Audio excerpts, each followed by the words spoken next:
Bonjour à vous les Verseaux, bienvenue sur ma chaîne. Donc, je suis ravie de vous retrouver pour un nouveau concept de vidéo. J'espère en tout cas que vous allez tous très bien. Donc nouveau concept de vidéo en effet, puisqu'on se retrouvera donc chaque dimanche pour l'énergie de la semaine à venir. Chaque dimanche bien sûr dans la mesure du possible, selon mon emploi du temps bien sûr. Donc pour cela, je tirerai pour vous donc deux cartes du tarot de Marseille, donc à la fois une arcane majeure et une arcane mineure. Nous aurons une carte de l'oracle de Gaïa, une carte de l'oracle de la sagesse et nous terminerons avec un petit message tiré du petit oracle des anges. Voilà pour vous les Verseaux, donc débutons votre énergie générale de la semaine, donc du 6 au 12 juillet 2020 avec le tarot de Marseille et j'ai tiré pour vous en arcane majeur la carte du diable. Nous avons en arcane mineur la carte du 3 d'épée.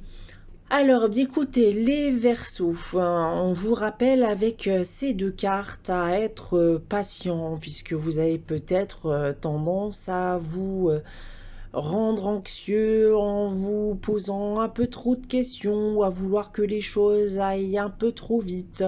Et cela a tendance par la suite à créer une certaine forme de déception, voire de tristesse, de déséquilibre émotionnel. On vous demande donc avec ces deux cartes eh bien, de mieux appréhender vos besoins. Et ça pour avancer de la meilleure des façons. D'accord? Avancer dans la bonne direction, mais de la meilleure des façons.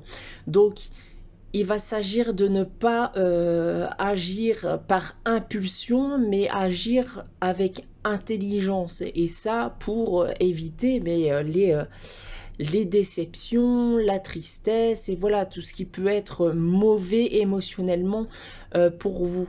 D'accord? Donc la carte du diable ici peut m'indiquer que vous allez justement agir un peu trop par impulsion et vous ne réfléchissez pas suffisamment avant d'agir. D'accord? Donc soyez patient, réfléchissez bien donc à vos actions avant d'agir les Verseaux.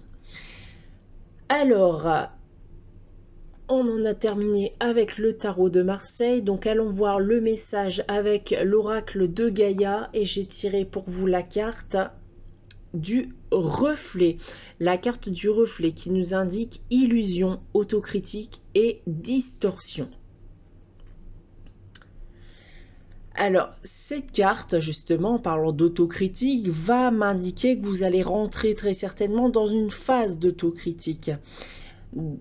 Qu'est-ce que je peux faire pour m'améliorer et restaurer cet équilibre que j'ai peut-être perdu? Pourquoi je réagis de telle manière? On va analyser ses émotions, ses actions et ça dans le but de s'améliorer personnellement et enfin regarder de l'avant puisque j'ai le sentiment que certains d'entre vous ont tendance un peu trop à regarder vers le passé, d'accord? Donc il est temps justement d'écrire une nouvelle page, de vous autocritiquer, vous regarder dans un miroir et vous demander en effet qu'est-ce qui n'a pas pu bien se passer, qu'est-ce que j'ai pu faire en effet qui aurait pu perturber les choses. D'accord? Donc, on va rentrer dans une phase d'autocritique dans le but de s'améliorer personnellement. Voilà en ce qui concerne l'oracle de Gaïa. Donc, en ce qui concerne l'oracle de la sagesse, j'ai tiré pour vous la carte âme sœur, donc qui est inversée.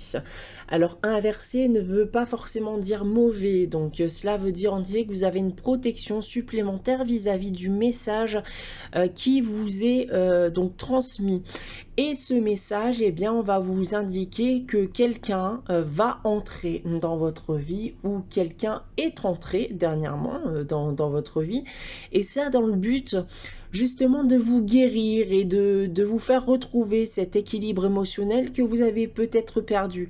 Mais aussi dans le but aussi de vous épanouir. Cela peut être bien sûr un ami, hein, puisque les âmes sœurs, ce n'est pas forcément sentimental. Donc peut-être un ami ou voilà, ça peut être aussi sentimental, donc un amour, hein, bien sûr. Donc on vous invite du coup avec cette carte à profiter, d'accord, de cet instant qui peut être momentané parce que les âmes sœurs peuvent ne pas être durables, hein, donc vous pouvez rencontrer une âme sœur voilà, de manière momentanée et puis ensuite en rencontrer une, voilà, en rencontrer une autre, pardon, quelques années plus tard. Donc voilà, profitez de cet instant, qu'il soit momentané ou pas, puisque cette personne peut vous apporter quelque chose dans votre vie, peut vous permettre de retrouver cet équilibre émotionnel que vous avez perdu. Donc voilà, profitez de cet instant, les Verseaux qui se retrouveraient dans cette situation. Et n'oubliez pas, donc agissez avec intelligence, d'accord? Donc n'essayez pas de précipiter les choses. Où cela justement risque de provoquer une certaine forme de déception chez vous. On va terminer cette énergie générale donc avec le message tiré du petit oracle des anges, pardon, et j'ai tiré la carte de la sagesse qui nous indique tout ce qui existe a une fonction et un sens. Être sage, c'est avoir beaucoup d'amour, de tolérance et de compassion pour toute chose. Et j'ai envie de rajouter à ce message, voilà, soyez sages aussi dans vos décisions et dans vos actions, les Verseaux. Voilà pour vous en ce qui concerne l'énergie de la semaine du 6 au 12 juillet 2020. J'espère que cette vidéo vous aura plu. On se retrouvera dès dimanche prochain donc pour votre guidance de l'énergie générale de la semaine suivante et vers la mi-mois pour votre guidance générale du mois d'août. En attendant, je vous remercie beaucoup les Verseaux et je vous dis à très bientôt.